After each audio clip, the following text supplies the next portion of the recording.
같이 기도하겠습니다.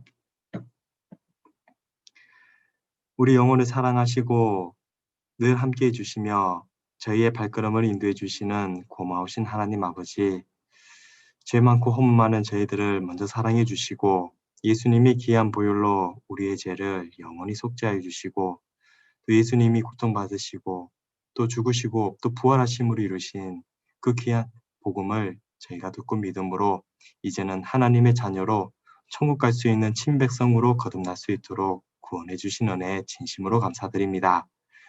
또 구원받은 후에도 귀한 형제자매님들과 함께 신앙생활을 하며 또 세상에서도 소망과 또 인내를 가지고 또 기쁨과 또 주님 주시는 은혜로서 찬양을 드리며 살아갈 수 있도록 저희의 몸과 마음을 주장해 주시고 인도해 주심에 늘 감사드립니다. 또 특별히 청년의 때 불러주셔서 주님의 은혜에 보답할 수 있는 힘과 또 시간을 주심을 감사드립니다.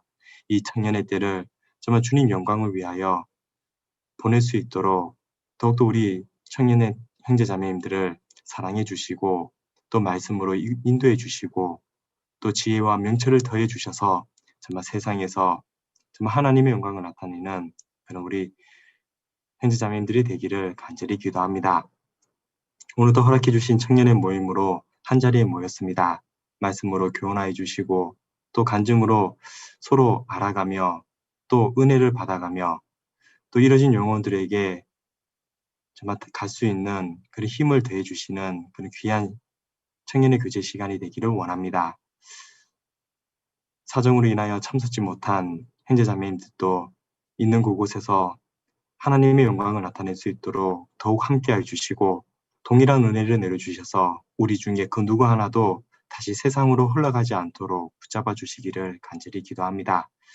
코로나로 인하여 고통받고 있는 많은 이들에게 특히 자비와 은혜를 더해 주시고 또 저희 교회를 보호해 주시며 또 해외에서 어려운 환경에서 복음을 전하며 교회를 지켜가고 있는 선교사님과 또 협력하고 있는 형제자매님들의 가정과 건강을 지켜주시기를 간절히 기도합니다. 이제 9월 달에 또 다가오는 사교구 전도 집회를 위하여 또 함께 기도하고 이번에도 귀한 영혼들 또 말씀 듣고 구원함을 받을 수 있도록 역사해 주시기를 기도합니다. 말씀을 준비하시는 담임 목사님의 건강을 지켜주시고 또 능력의 말씀으로 함께 해주시고 또 전도하고 있는 우리 형제 자매님들의 더 힘을 더해 주셔서 또 귀한 영혼들 주님 앞으로 인도할 수 있도록 도와주옵소서. 한 시간의 모든 일정 주님께만 의지합니다. 언제나 우리를 사랑하시는 우리 구주 예수님 이름으로 감사하며 기도드렸습니다. 아멘. 네, 먼저 성경 시편 32편을 시작했습니다.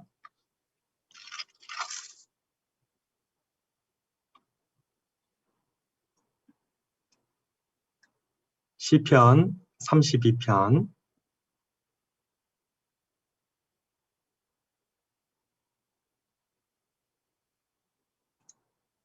8절 한 구절만 같이 읽어보겠습니다.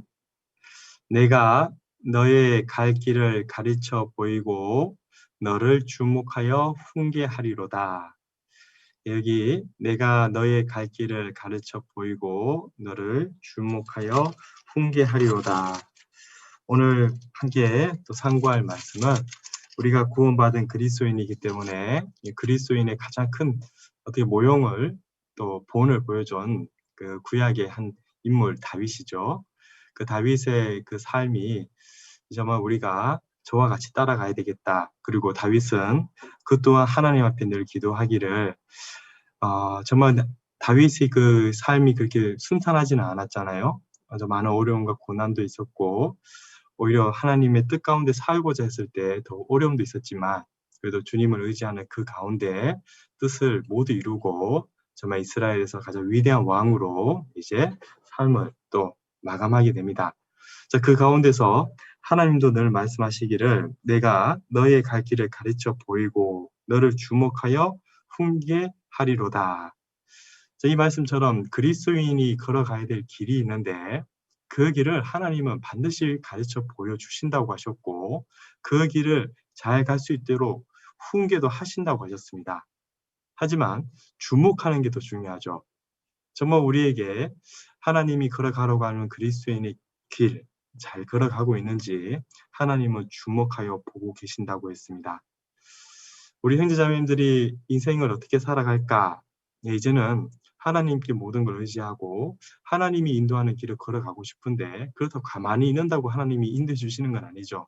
그래서 신앙생활 안에서 정말 우리가 말씀과 기도하는 그 가운데 또 각자 맡은 바 위치에서 공부도 해야 되고 직장생활도 해야 되고 가정생활도 해야 가는데 거기서 하나님이 우리를 또 어떻게 인도하실까? 그렇게 하나님께 물어보고 나아간다면 혹시 우리 마음에 많은 또 계획이 있다 할지라도 그 걸음을 인도하시는 자는 여호와시니라. 잠언 16장에 있는 말씀처럼 결국 걷다 보면 하나님이 우리를 인도해 주셨다. 그래서 지금까지 내가 걸어온 길을 한번 뒤돌아보더라도 지금까지도 하나님이 인도해 주심이 분명 우리는 알 수 있습니다. 앞으로도 하나님이 인도해 주시는 그 길을 우리가 걸어갈 텐데 하나님이 우리가 걸어가는 길, 어떤 길을 걸어갈 건지 하나님은 정해 놓으셨다고 했습니다. 그렇기 때문에 내가 너의 갈 길을 가르쳐 보이고 그리고 그 길을 잘 가는지 못 가는지 주목하고 혹시 곁길로 빠지면은 훈계한다. 네, 맞죠? 혹시 잘못 가는 길이 있으면 하나님이 간섭해 주신다는 겁니다. 그래서 우리가 그리스도인이 갈 길, 오늘 제목인데 그리스도인이 갈 길, 도대체 어떤 길이 있을까?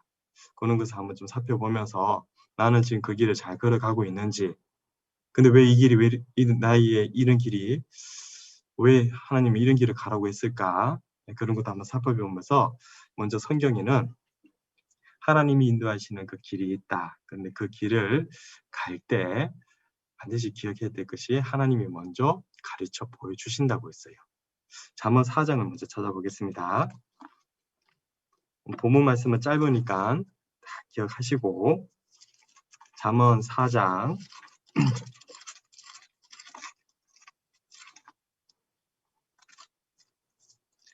11절 말씀입니다.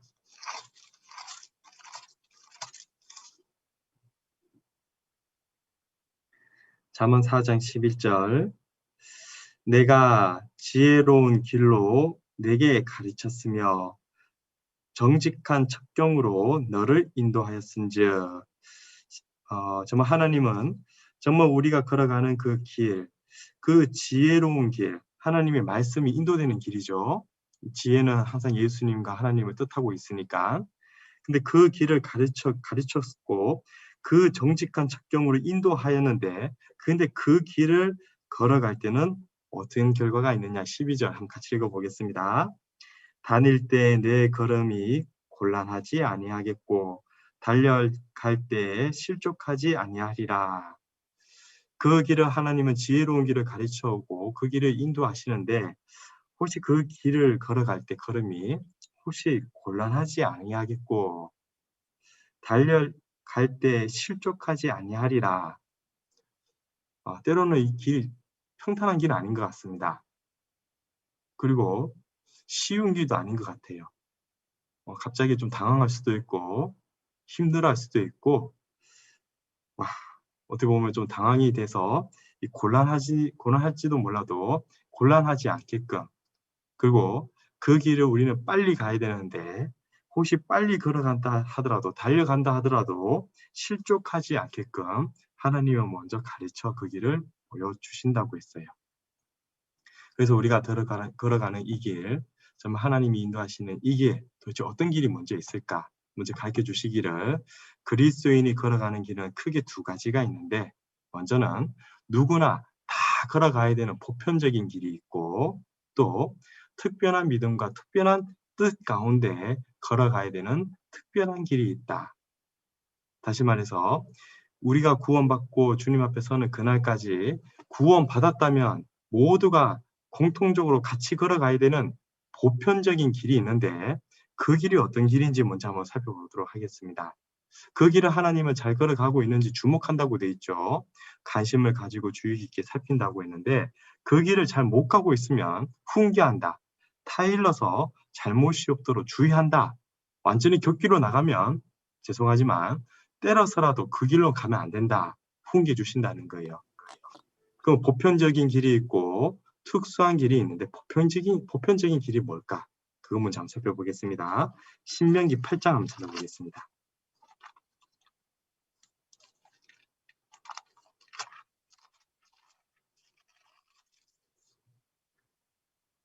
신명기 8장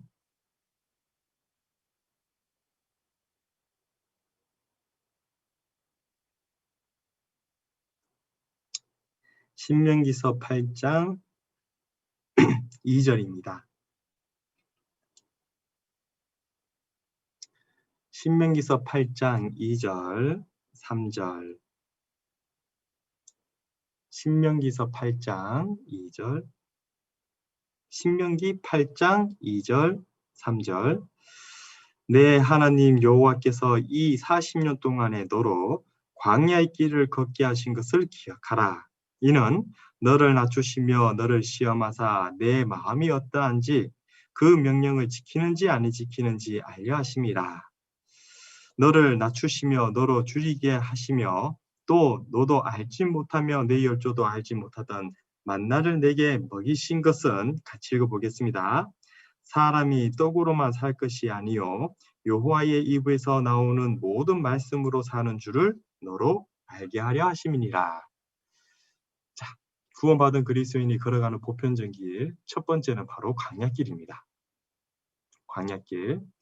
이스라엘 백성들이 이제 그 애굽에서 400년 동안 종로로 탈 때 너무 괴로우니까 하나님께 부르짖게 되잖아요.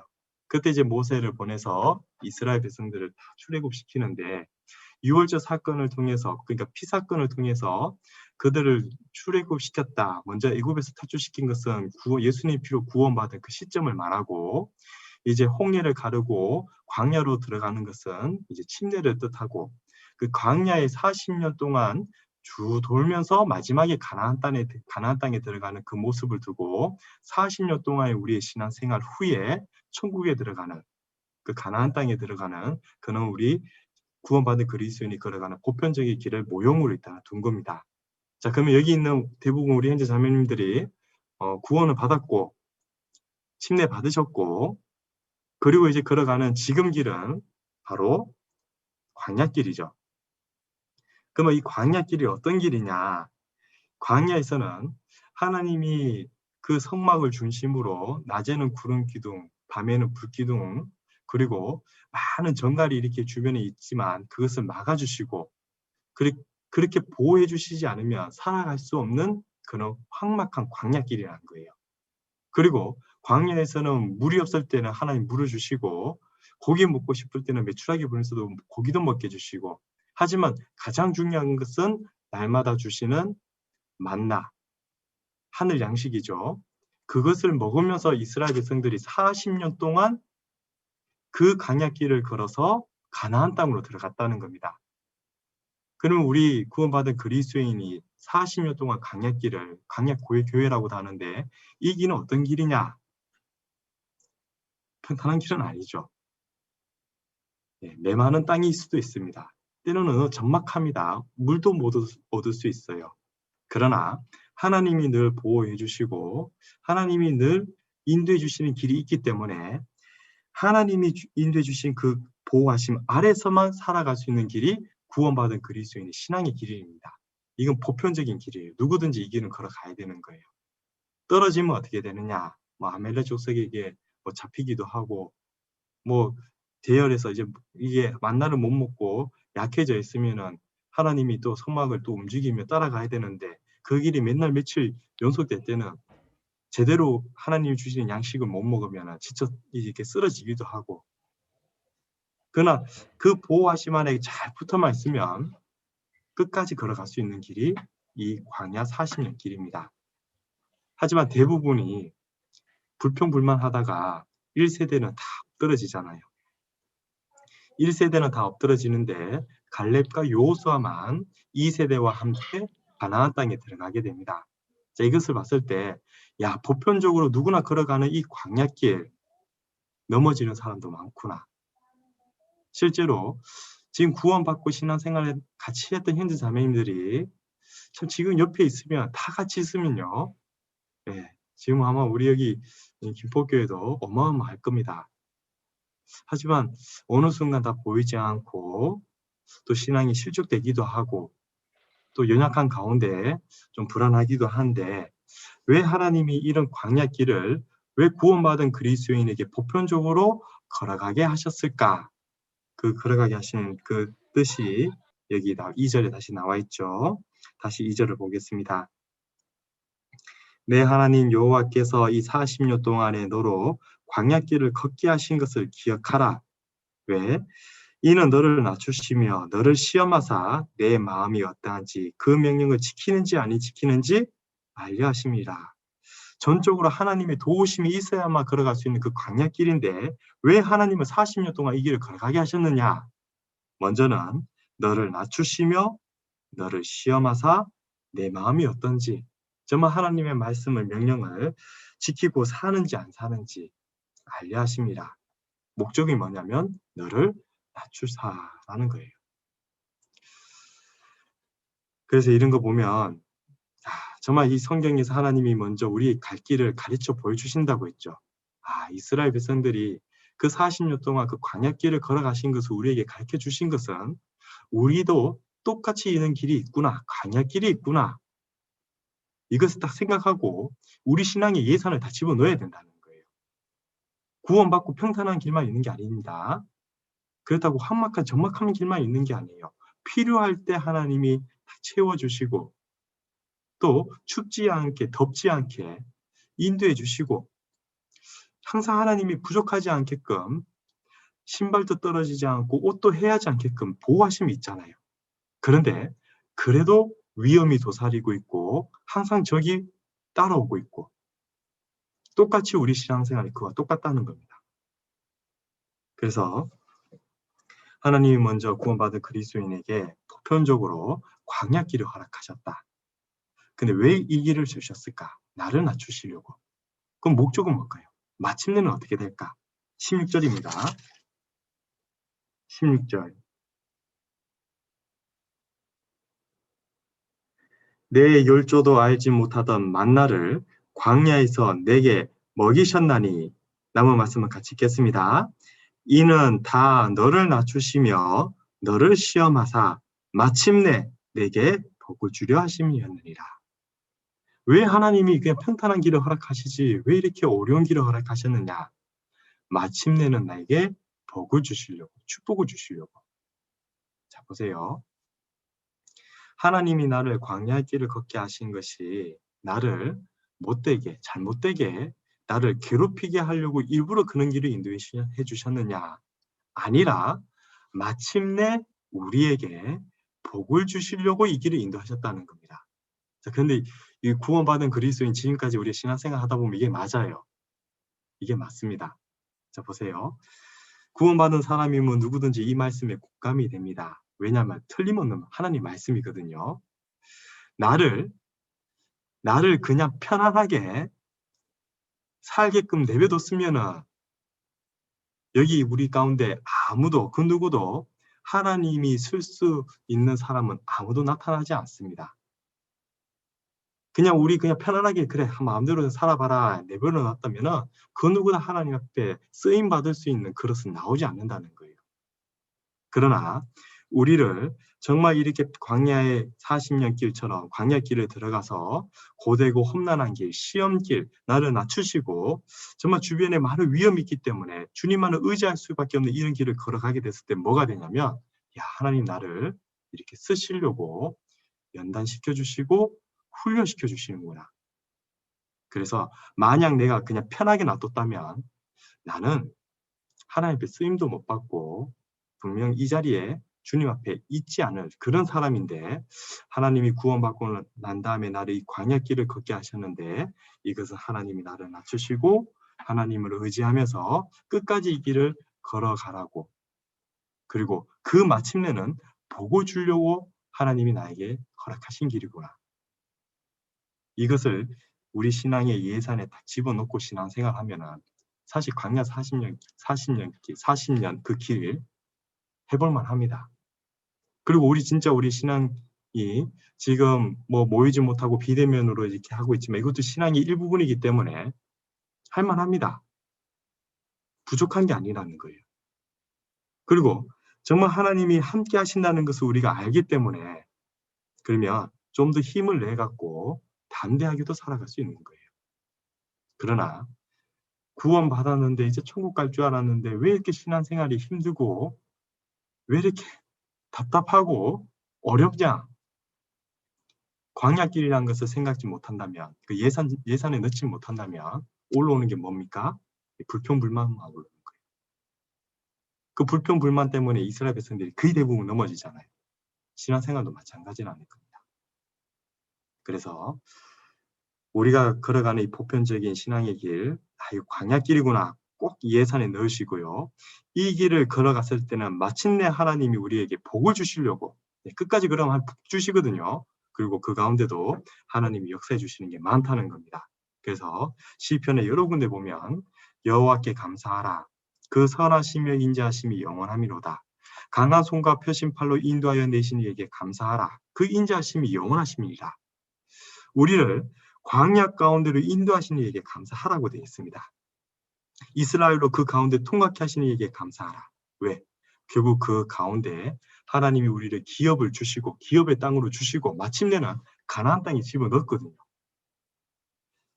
지금은 잘 모르겠지만 우리가 정말 이 신앙생활이 광야길이구나. 그래서 지금 좀 답답하게 만나지 못하고 그리고 각자 또 맡은 바 위치에서 좀 힘들게 어렵게 또 신앙생활 하기도 하고 심지어 뭔가 마음과 뜻대로 되지 않는 일이 있다 하더라도 이게 광야길이구나. 그것만 명심한다면 우리는 이 길을 끝까지 걸어갈 수 있을 겁니다. 그리고 감사가 될 거예요. 맞죠? 자, 이 길을 하나님은 걸어가라고 통각해 하라고 하나님이 허락하신 길이니까 우리 이 길을 끝까지 걸어가야 됩니다. 마침내는 복이 있습니다. 그 믿으시고 또 하나의 구원받은 그리스도인이 걸어갈 때 보편적으로 걸어가는 길이 뭐냐면 바로 철로 역정에 나오는 그리스도인이 걸어가는 길입니다. 철로 역정. 이 철로 역정은 구원받은 그리스도인이 좀 많이 있는 이 책이잖아요. 성경 다음으로 가장 많이 읽힌 책이기 때문에 굳이 설명 안 해도 될 것 같습니다. 하지만 그 철로 역정에 그 순교자가 좁은 문을 통과하고 청성으로 들어가는 그 안에 걸어가는 길이 있는데 그 길을 잠깐 요약하면은 순탄한 길이 없습니다. 좁은 문을 통과하고 난 다음에 바로 고난의 산이 나타나거든요. 고난의 산을 오르는 순례자가 그 지나고 나니까 계곡을 지나게 되고 이 눈물 곡자기 그런 거 있잖아요. 그 힘든 길을 걸어가는데 근데 여기서 방해하는 방해자가 많이 나타나는 거예요. 수다쟁이 일을 만나기도 하고 허영의 시장을 통과하기도 하고 사심을 만나기도 하고 그 죽을 뻔했던 절망의 거인을 만나서 그 죽을 뻔까지도 했고 그러나 그렇게 어려운 길도 있었지만 그 길 가운데는 기쁨의 삶도 있다는 거예요.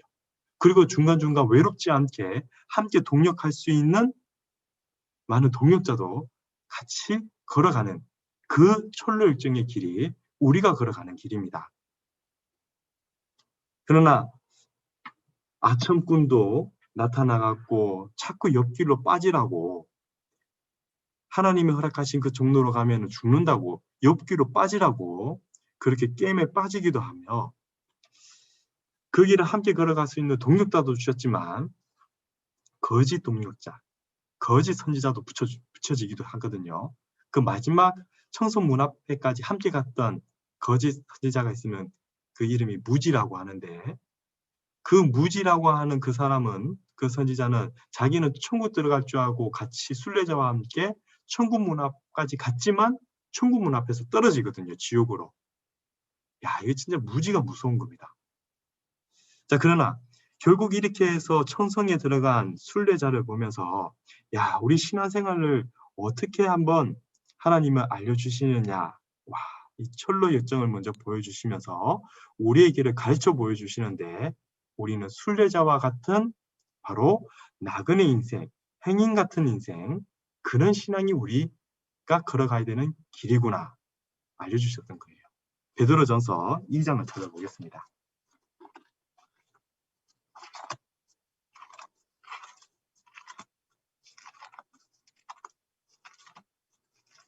베드로전서 2장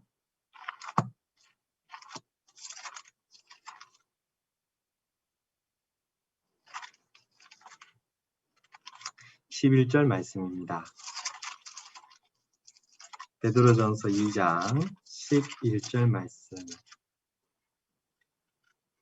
사랑하는 자들아, 나그네와 행인 같은 너희를 권하노니 영혼을 거스려 싸우는 육체의 종욕을 제어하라. 여기 나그네와 행인 같은 너희를 사랑하는 자들아, 구원받은 그리스도인을 두고 우리를 나그네와 행인 같은 너희를 권한다. 즉 구원받은 그리스도인의 신앙의 길은 뭐냐? 누구든지 구원받았다면은 그 걷는 신앙의 길은 보편적인 길은 뭐냐? 나그네와 행인 같은 길이라는 거예요. 자, 보세요. 사랑하는 자들아, 구원받은 사람에게 하나님께서 말씀하시는 겁니다. 나그네와 행인 같은 너희를 권하노니 이 길은 바로 나그네 길이라는 거예요. 이 철로 역정에 보면 이 크리스천이, 이 순례자가 나그네 길을 걷잖아요. 그 어느 곳에서 가더라도 전부치고 눌러 앉는 격이 없습니다. 계속 이동이에요, 이동. 그것을 보면서 우리가 구원받고 천국에 가는 그날까지 우리가 걸어가는 길은 바로 나그네 길이구나. 그래서 우리는 행인이구나. 명심해야 됩니다. 혹시 뭐 여행을 떠나다가 우리 집이 아닌 뭐 호텔이나 이런 숙박시설에서 묵었을 때 하루 잠깐 묵었다가 가는 그 숙박시설을 야, 이 집이 왜 이래? 이 방이 왜 이래? 벽지가 왜 이래? 하면서 뜯어 고치는 사람은 아무도 없습니다. 뭐 조금 벽지가 떨어지든 문이 삐끄덕삐끄덕 소리 나든 그냥 하루 묵고 지나가는 거니까 거기에 대해서 미련 두는 사람이 없다는 거예요. 그것처럼 우리가 정말 구원받은 그리스도인으로서 보편적으로 걸어가는 길이 나그네 길이기 때문에 이 세상을 잠깐 거쳐 지나가는 것입니다. 그렇기 때문에 미련을 안 두는 거예요. 그래서 남들이 타고 다니는 좋은 차 없어도 그냥 나는 대중교통만 있어도 이동하면 되니까 만족하고 남들이 그렇게 호화롭게 누리는 그런 좋은 집, 큰 집이 없어도 그래도 내가 두 다리 뻗고 편하게 쉴 수 있는 집만 있으면 거기에 대해서 만족이 되고 왜? 진짜 내 집이 아니니까. 그래서 우리의 본향은 하늘에 있기 때문에 이 세상 살아가는 동안은 나그네와 행인 같은 그런 믿음을 가지고 신앙의 길을 걸어가야만이 이 길을 누구든지 끝까지 원망 없이 걸어갈 수 있다는 거예요. 사도 베드로는 사랑하는 자들아, 나그네와 행인 같은 너희를 권하노니 우리는 나그네와 행인이다. 그래야만이 무엇을 제어할 수 있느냐? 바로 영혼을 거스려 싸우는 육체의 정욕을 제어할 수 있는 거예요. 자, 육체의 정욕은 다들 잘 알 거예요. 이 로마서에도 보면은 우리가 구원을 받았어도 영혼이 하나님이 뜻대로 살고자 하는 영의 마음도 있지만 육신이 아직 여전히 있기 때문에 죄성을 가지고 있는 육신이 있기 때문에 육신대로 살고자 하는 육신의 정욕도 그대로 남아있다는 거예요. 이 두 중에 힘센 쪽으로 끌려가기 때문에 정말 우리가 주님 안에서 정말 성령의 그 법칙 안에서 법 안에서 정말 영혼의 힘을 키운다면 이 인생 나그네 행인같이 잘 걸어갈 수 있어요. 그러나 육신의 정욕을 키워서 육신대로 살아가게 되면 장차 망하는 장망성이 바로 이 세상인데 이 세상에 눌러앉고자 하는 육체의 정욕대로 살기 때문에 신앙에서 자꾸 곁길로 빠지게 되면서 결국 청성까지 가는 그 코스를 온전히 통과하지 못하고 중간에 곁길로 빠지게 됨으로써 구원을 받았기 때문에 천국은 가지만 아브라함을 끝까지 붙잡고 걸어가야 돼.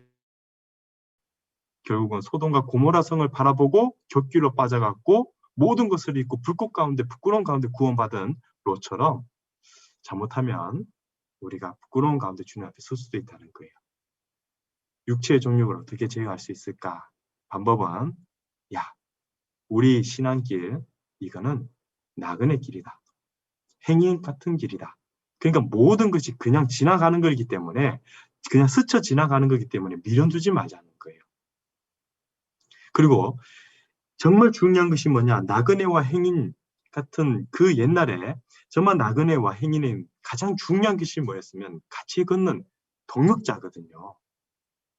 동역자는 그 누구보다 중요한 겁니다. 그래서 나머지는 다 어떻게 보면 지나가는 거예요. 그렇기 때문에 정말 우리가 가장 중요시 여겨야 될 것이 바로 함께 걸어가고 있는 동역자, 바로 우리 형제 자매들을 더 귀하게 여겨야 된다는 겁니다. 사실 그게 교회잖아요. 그렇기 때문에 신앙생활 하면서 사실 뭔가 문제도 일어나고 뭐 다툼도 일어나고 상처도 생기는 것도 있지만 사실 그렇게 일어나는 모든 것이 있다면 그건 하나의 지나가는 것이고 정작 잃어서는 안 되는 것은 바로 옆에 있는 우리 형제 자매님들이라는 거예요. 그래서 우리가 끝까지 이 길을 함께 걸어가야 되기 때문에 누가 그 길을 끝까지 걸어갈 수 있느냐? 야, 이거 나그네 와인이다. 그래서 정말 혼자서 뭐 요즘은 뭐 혼자 여행하는 거 좋아 뭐 해갖고 혼자 여행 가지만 요즘은 세상이 좋아져서 혼자 여행하지 옛날에 혼자 여행하면요 혼자 나그네 여행 떠나면 다 죽어요. 그래서 항상 함께 하는 것이 중요한데 우리의 인생길이 우리의 신앙이 이와 같다는 것을 기억하고 항상 옆에 있는 현재자님들이 정말 중요하구나. 그것을 귀하게 여기고 소중히 여겨야 된다는 겁니다. 그래서 16절에 보세요. 16절에 보시면 사도 바울도 자유하나 그 자유로 악을 가리운 데 쓰지 말고 오직 하나님의 종과 같이 하라. 무사람을 공격하며 형제를 사랑하며 하나님을 두려워하여 왕을 공경하라. 우리에게 모든 자유가 있지만 주님이 허락하신 이 보편적인 길을 걸어갈 수도 있지만 곁길로 빠질 수 있는 거 우리 자유지만 하지만 하나님이 우리에게 주신 이 길을 끝까지 온전히 걸어갔을 때 우리가 마침내 복을 받는 것을 우리가 믿는다면 이 길을 걸어갈 때 필요한 것은 옆에 있는 형제자매님들이구나. 그래서 정말 소중히 여기시고 나머지 것들은 뭐 어떻게 보면 부차적인 겁니다. 정말 더 중요한 것은 옆에 있는 우리 형제자매님이라는 것을 기억하시고 그러면 육체의 정욕을 제어할 수 있는 길은 나는 나그네 길을 걷고 있다. 그렇기 때문에 잠깐 보이는 세상 것들 잠깐 보고 아 좋네 하고 그냥 지나가면 되는 겁니다. 아 좋다. 아니면 나그네 우리 가야 될 길이 있잖아요. 다 우리 걸어가면 되는 거예요. 그렇게 살아가야 될 겁니다. 그리고 세 번째가 누구든지 걸어가야 되는 길은 바로 예수님이 걸어가셨던 길이죠.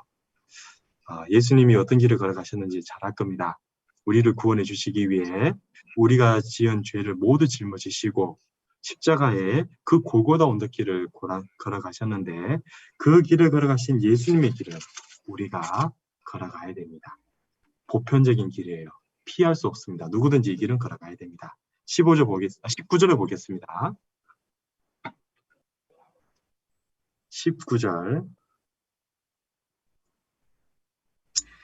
애매히 고난을 받아도 하나님을 생각함으로 슬픔을 참으면 이는 아름다우나 죄가 있어 매를 맞고 참으면 무슨 칭찬이 있으리요. 남은 말씀 같이 읽겠습니다. 오직 선을 행함으로 고난을 받고 참으면 이는 하나님 앞에 아름다우니라. 세상에서 가장 아름다운 길을 걸어가셨던 분은 예수님입니다. 맞죠? 예수님은 죄가 없으셨어요. 잘못한 게 없으셨습니다.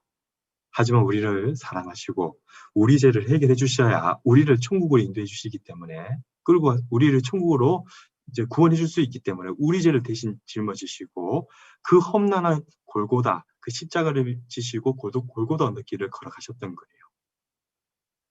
그 길을 우리가 똑같이 걸어가고 있기 때문에 우리 신앙에 뭐가 있습니까? 애매한 고난이 많아요. 애매한 고난이 있지만 그거 하나님을 생각함으로 슬픔을 참으면 그거 아름답잖아요. 구원받은 그리스도인이 정말 주님 뜻대로 살아가고 할 때 편한 게 아니라고 했잖아요. 고난 많이 받습니다. 핍박도 많이 받습니다. 요즘 시대는 더 그렇더라고요. 교회가 얼마나 핍박받는지 모르겠습니다. 그러나 그런 것이 있다 하더라도 예수님도 죄 없는 예수님이 그 많은 고난과 순환을 다 받으시고 걸어가셨던 그 길이 있는데 예수님은 참으셨잖아요. 뭐 하나 때문에? 나를 사랑해서 나 건지시려고 나 살리려고 그 모든 고난 참으시고 걸어가셨습니다. 정말 아름다운 길을 걸어가셨잖아요. 구원받은 그리스도인 보편적으로 걸어가는 길이 뭐냐? 예수님이 걸어갔었던 길, 즉 고난의 길 우리도 걸어가야 된다는 거예요. 그 길에는 애매한 고난들이 많습니다. 애매한 고난 많아요. 사실 지금 오늘 하루 종일 일하시고 쉬어야 되는 우리 형제 자매님들이 있는데 쉬지 못하고 지금 이 딱딱한 이 모니터 앞에 이렇게 앉아 있는 것도 이거 고난이죠, 이거. 야, 그래도 이것이 구원받은 그리스도인이 누구나 걸어가는 길. 그러나 이걸 참으면 하나님 앞에 아름다운 겁니다. 심지어 복음 전할 때 그 받는 수욕과 조롱과 핍박도 주님을 생각하고 참으면 정말 아름다운 거예요. 누구든지 이게 걸어간다니까요. 저도 걷고 여기 계신 형제자매도 걷고 믿음이 좋든 안 좋든 모든 구원받은 그리스도인이 걸어가는 길입니다. 그런데 혹시 죄가 있어 매를 맞으면 무슨 칭찬이 있겠느냐. 그렇죠? 우리 죄 없는 사람, 우리는 죄 없다 말할 수는 없지만 그러나 그 죄 가운데 그냥 들어가 있으면은 그 죄로 인하여 정말 우리가 격길로 빠질 것 같으면 하나님이 때리신다고 했죠. 훈계하신다고 하셨습니다.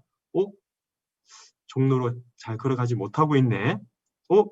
자꾸 저렇게 놔두면 격길로 빠지는데 그러면 잘못하면 완전히 넘어지는데 하나님은 우리를 자녀 삼아 주셨기 때문에 그렇게 되기를 원치 않으셔요. 그래서 훈계하신다. 정말 그런 잘못된 큰 죄가 있을 때는 하나님의 징계를 내려서라도 우리가 이 길을 걸어갈 수 있도록 인도해 주신다는 거예요. 마태복음 16장을 찾아보겠습니다.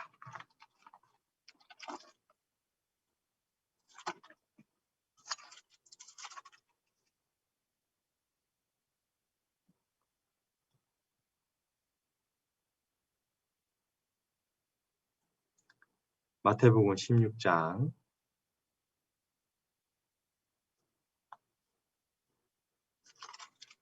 24절입니다. 24절에 이에 예수께서 제자들에게 이르시되 아무든지 나를 따라오려거든 자기를 부인하고 자기 십자가를 지고 나를 쫓을 것이니라. 자기를 부인하고 자기 십자가를 지고 나를 쫓을 것이니라. 그래서 예수님은 자기 십자가를 지고 나를 쫓지 않는 자는 내게 합당치 않도다. 그래서 여러 성경에 누구든지 자기 십자가를 지고 나를 쫓지 않는 자도 내게 능히 나의 제자가 되지 못하리라. 좀 우리 구원받았다면 주님의 자녀잖아요. 제자입니다. 그럼 뭐가 주어졌냐면 자기 십자가가 다 하나씩 있다는 거예요. 그거 지고 따라가야 되는 겁니다.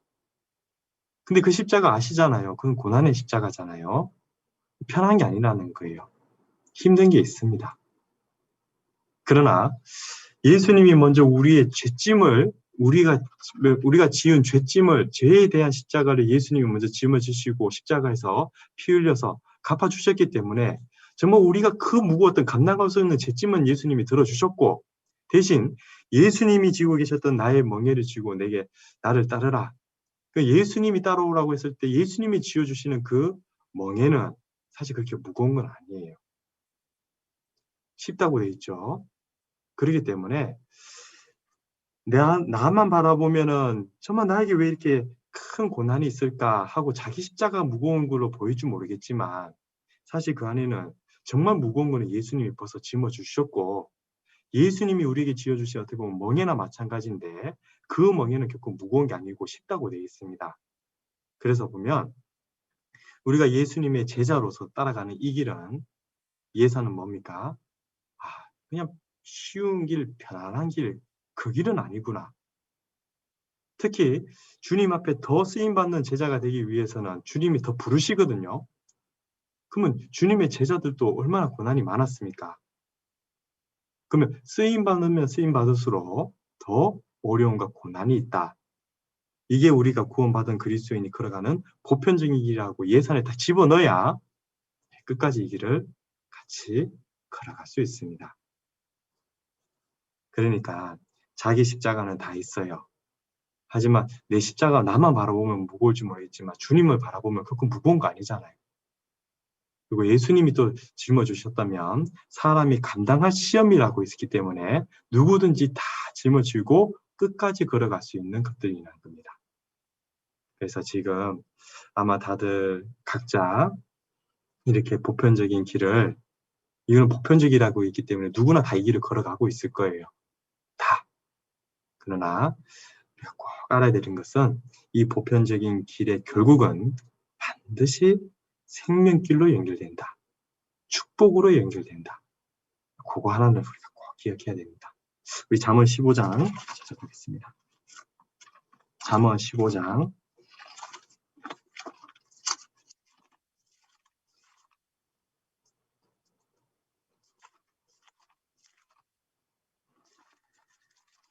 잠언 15장 24절입니다.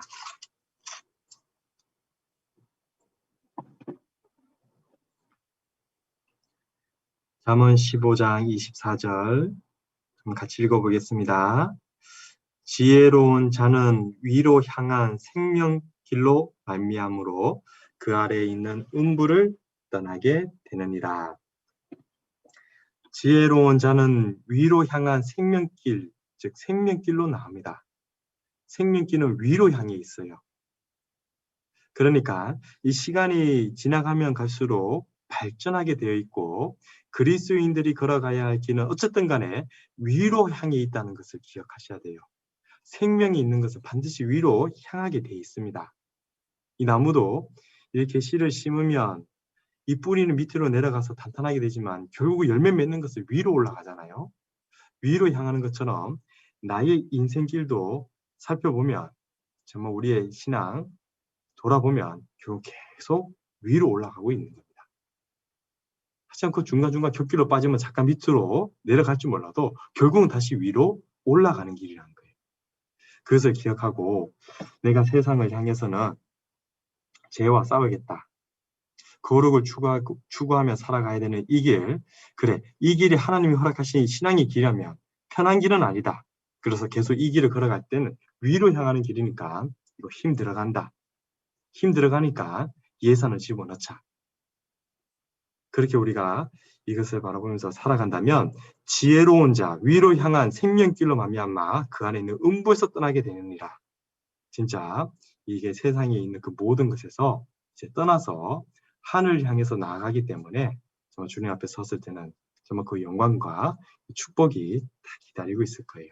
자, 이 길은 지금까지 보편적인 길인데 어느덧 시간이 다 돼버린 것 같습니다. 특수한 길이 있다고 돼 있죠. 이 특수한 길은 다음으로 얘기해야 될 것 같습니다. 예를 들어서 이 특수한 길은 뭐냐면 우리 중에 특별하게 하나님이 허락하는 길이 있어요. 예를 들어서 욥과 같은 길, 사도 바울과 같은 길. 이거는 아무에게나 주어지는 길 아닙니다. 여기 우리 중에 욥과 같은 그런 고난 당하고 견딜 만한 분 계실까 모르겠어요. 그 욥과 같은 그 고난은 아무한테나 허락하는 게 아닙니다. 그러나 욥이 정말 하나님 보실 때 하나 다 고쳐야 되는, 버려야 되는 하나 죄가 있었는데 그게 자기가 스스로 어렵다고 여기는 그 죄가 있잖아요. 그거는 안 벗겨지거든요. 그 죄를 벗겨내기 위해서는 욥이 감당해야 되는 그런 고난이 있을 때 그 욥이 그걸 다 깨닫게 되기 때문에 그거는 진짜 우리 아무한테나 허락되는 건 아닙니다. 걱정하지 마시고 또 우리 가운데는 야, 참 하나님 앞에 열심히 살았던 분들은 뭐 제자들은 많은 초대교회 성도들은 순교 당했는데 나도 열심히 살면 순교 당하는 거 아닐까? 이 순교가 아무한테나 주어지는 게 아니에요. 걱정하지 마시고 우리한테 그런 순교 하나님 허락하지도 않습니다. 사도 바울, 베드로, 제자들이 걸어갔던 길, 이는 특별한 길이 있는데 이런 길은 누구에게 주어지느냐? 이건 근데 알긴 알아야 돼요. 왜냐하면 우리 안에도 욥과 같은 정말 하나님이 욥에게 그 빼내야 되는 그 죄성이 있는데 그 죄성을 빼내기 위해서는 욥에게 필요한 그 시험이었잖아요. 그 어마어마한 거거든요. 그런 것처럼 나에게 잘못된 것을 그 찢기를 빼내기 위해서 허락하는 그런 시험이 있는데 그 고난이 있는데 그건 특수한 길입니다. 그건 보편적인 길이 아니에요. 각각 다 틀려요. 그래서 어떤 분은 그 가정으로 인하여 가정의 환난과 불편으로 인하여 그게 빼지는 분이 있고 어떤 분은 직장 안에서 빼지는 분이 있고 어떤 분은 그 지금 생활하는 하는 일, 하는 공부 그 안에서 뭔가 이렇게 하면서 이게 벗겨지는 그 찢기가 있기 때문에 이런 길은 다 특수하다는 겁니다. 각각 주어지는 거예요. 자, 이런 길이 있다는 것을 기억하시고 이런 길을 한번 다음에 한번 살펴보도록 하겠습니다. 그리고 다음에 오늘 좀 못할 것 같은데 이 그리스도인이 걸어가야 될 길도 하나님 가르쳐 보여주셨다면 가지 말아야 할 길도 보여주시잖아요. 성경에 가면 안 되는 길이 진짜 많거든요. 그 예를 들어서 진짜 다음에 합시다. 예, 이거 지금 하면은 또 나올 길이 안 되고 하니까 정말 이 잠언이나 성경 여러 군데 보면은 이게 그리스도인은 정말 이 공평한 길, 선한 길, 의인의 길, 이 길이 많이 나오는데 이 반대로 이거 어두운 길, 음녀의 길, 음부의 길, 심지어 이 구약 성경에는 이 뭐 아간의 길, 발람의 길, 그리고 우상에 막 젖어가고 들어가는 그 이세벨의 길, 그 많이 있잖아요. 아합 왕이 그 길, 이런 길은 가면 안 되거든요. 가지 말아야 길도 우리는 주께서 우리의 갈 길을 가르쳐 보여주시고, 이렇게 우리가 배워야 돼요. 그래서 이런 길이 있구나. 이런 길이 있으면 이 가면 안 되겠다. 이렇게 생각하시고, 근데 그런 길을 계속 이렇게 가라고 부추기는 것이 있는데 그게 이제 우리의 이 보편적인 길, 특수한 길을 가지 못하게 자꾸 곁길로 빠지게 하는 것들이 있는데 그것이 바로 우리 육신의 종욕을 살아가는 길과 마귀가 우리를 자꾸 시험에 넘어뜨리려고 하고 이 세상 유혹이 그쪽으로 자꾸 끌어당기잖아요. 그럼 그 길은 어떻게 하면은 빠지지 않냐? 그래서 오늘 제일 중요한 건데 이거 암송 다가오죠. 암송 대회. 이 말을 좀 빨리 해야 되는데 그 길을 잘못된 길을 어떻게 하면 안 가고 빠질 수 있느냐? 예, 암송 대회 준비해야 됩니다. 예, 좀 죄송합니다. 이렇게 좀 급하게 이렇게 할 일이 아니었는데 그래서 암송이 필요하다는 거예요. 암송이. 그래서 예, 요것만 좀 찾고 마무리하겠습니다. 에베소서 6장 볼게요. 에베소서 6장.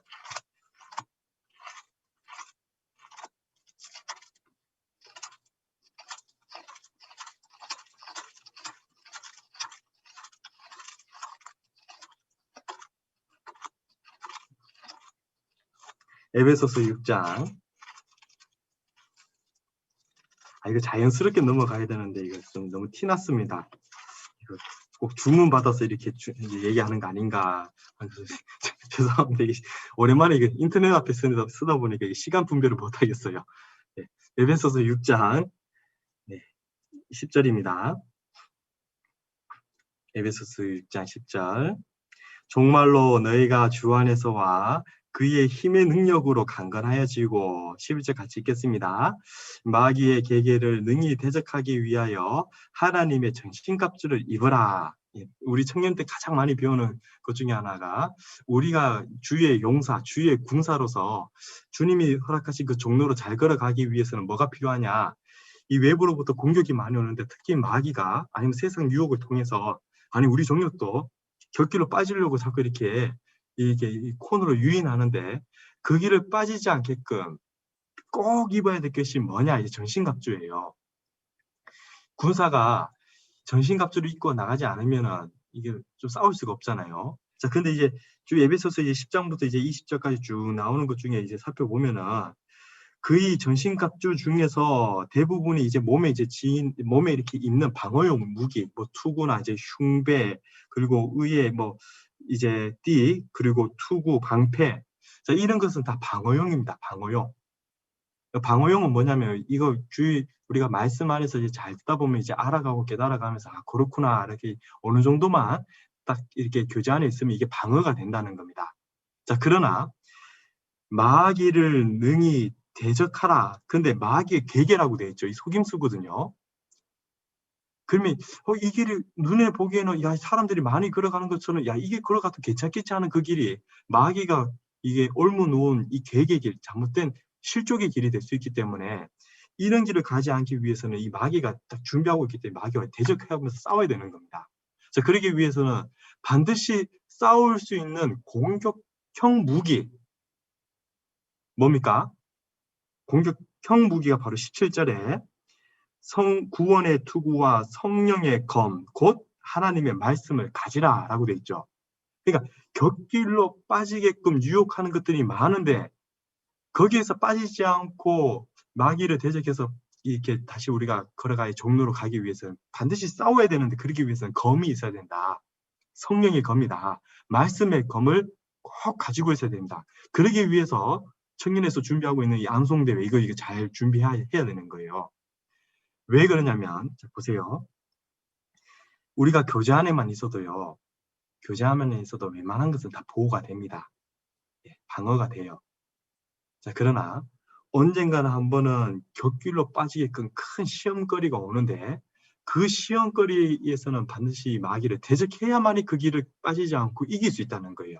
예를 들어서 청년의 때 가장 많이 빠지는 것 중에 하나가 이성의 유혹이거든요. 이거 우리 날마다 얘기하는 거잖아요. 청년의 때 가장 위험한 게 이성의 유혹인데 이성의 유혹만큼은 방어용, 즉 내가 방어용 무기를 착용했다 해갖고 이거 이길 수 있는 게 아닌데 이게 대적해야 되는 거예요. 자, 그런데 이성의 유혹만큼 그럼 뭐로 싸워야 되느냐? 말씀이 없으면 싸울 수 없는 거예요. 근데 말씀에는 뭐라고 되어 있냐면 너희가 청년의 종욕은 피하고 주를 깨끗한 마음으로 부르는 자들과 함께 의와 믿음과 사랑과 화평을 쫓으라.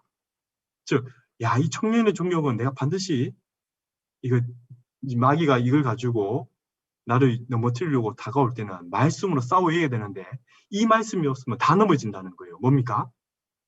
야, 청년의 종욕 저거 갖고 오면 나는 무조건 도망가야 되는구나. 청년의 유혹만큼은, 청년의 종욕만큼은 이거는 피하는 게 상책이구나. 아니, 군인이 각개전투 나가서 1대1로 싸우면 해볼만 하잖아요. 무기가 있으면. 근데 상대편이 탱크 몰고 들어오는데 그거 싸워야 됩니까? 도망가야 됩니까? 도망가는 게 상책이라는 거예요. 청년의 종욕은 탱크와 마찬가지예요. 말씀에 검이라고 했죠. 이 말씀이 없어 보면 다 넘어집니다. 그래서 이성을 이렇게 마귀가 이 괴계라고 했잖아요. 이렇게 잘 이렇게 뭐 옆에 와갖고 누구시 하면서 뭐 이렇게 좀 잘해주고 막 그러면서 내가 교회 다니는 걸 알고 뭐 같이 뭐 교회에 대한 얘기도 이렇게 했을 때 정말 우리가 알아야 될 것은 이성에 대해서는 혹시 유혹으로 다가올 때는 이건 무조건 피해야 된다. 피하고 봐야 되는 거예요. 그렇다고 뭐 이성이 뭐 다 전도하지 마라 그게 아니라 정말 하나님이 그 말씀 찾는 자를 우리에게 연결된다면 또 우리가 전도해야 될 대상자가 이성이라면 형제 자매들이 옆에 있잖아요. 포진돼 있잖아요. 그렇게 해서 같이 전도할 수 있게끔 해야지 내가 저 영혼 내가 전도해야겠다 하면서 들어가다가 넘어지는 청년 형제 자매들이 한둘이 아닙니다. 그래서 진짜 귀하게 쓰임 받아야 될 청년들이 대부분 청년의 유혹에 넘어지는 거예요. 다시 말씀드리지만 디모데후서 2장 21절에 이 말씀의 검을 탁 암송해놔야 됩니다. 이 검이 다 착용하고 있어야 돼요. 빼내야 돼. 이때는 빼내야 되는 거예요. 대적해야 되는 겁니다. 이성이 청년의 유혹으로 다가왔을 때는 무조건 도망가자. 피하는 게 상식이라는 거예요. 아셨죠? 이게 이렇게 이해라는 겁니다. 그러니까 이게 암송이 없으면 이는 말씀의 검이 없으면 이 싸울 때는 싸울 힘이 없는 거예요. 당해버리는 겁니다. 이 말씀을 모르니까 저 영혼 내가 전도해야겠다. 그러다가 이제 많이 넘어진다는 거예요. 술도 마찬가지죠. 술은 어떻게 해야 돼요? 네, 술은 성경에 보지도 말라고 되어 있습니다. 보면 계속 유혹이 올라오니까. 뭐 우리 현지 자매 중에 뭐 술 때문에 고민하실 분은 없을 거라 생각되고 아무튼 이런 쪽으로 해갖고 아마 우리 청년회에서 이제 청년의 때를 어떻게 하면 잘 이길 수 있을까 해서 암송을 준비하고 그 말씀만큼은 정말 내가 이 공격형 무기로 해갖고 내가 늘 착용하고 있어야 돼요. 다 때에 맞게 다 꺼내갖고 이제 대적해야 되거든요. 그래서 이제 곧 이제 우리가 청년에서 암송 대회도 준비한다고 들었습니다. 너무나 잘하고 계셔요. 그래서 이 암송 대회도 다 준비하면서 청년회 때 말씀을 잘 준비해서 좀 힘들고 고난이 있다 하더라도 오늘 구원받은 사람에게는 이런 보편적인 길이 다 있다. 그게 편한 길이 아닌 거예요. 예산에 딱 집어넣고 좀 힘은 들고 고되고 힘들지만 하나님께서 우리를 그 길을 통과케 하신 것은 마침내 우리에게 복을 주시려고 하는 것을 믿고 걸어가다 보면 중간중간 하나님 다 코치해 주십니다. 그래서 이번 이 코로나로 인해 갖고 아마 좀 많이 또 힘들고 답답한 길이 있는데 아마 이래 갖고 또 아마 누구에게는 또 특수한 길이 있을 거예요. 그 특수한 길은 다음에 이어서 말씀드리도록 하겠습니다. 자, 그래서 우리 걸어가는 이 청년때 걸어가는 이 길 혼자 걸어가면 안 되겠죠. 이 신앙의 길을 보편적으로 걸어가기 일단은 나 혼자 걸어가지 마시고 정말 옆에 우리 현대 자매님들 혹시 누구는 또 어디 떨어져 있지는 않은가 같이 살펴보면서 정말 같이 걸어가고 이 좋은 길을 이 복된 길을 혹시 구원받지 못한 혹시 친구들이 있든지 가족이 있든지 소중한 이웃이 있다면 그들과 함께 걸어갈 수 있게끔 이 길을 함께 걸어갈 수 있게끔 그들에게도 정말 이 전도의 문이 열렸으면 참 좋겠습니다. 아이고, 참 오랜만에 껴도 시간이 조금 넘었는데요. 네, 나머지는 우리 청년회장님 인도해 주시면 인도해 주시겠습니다.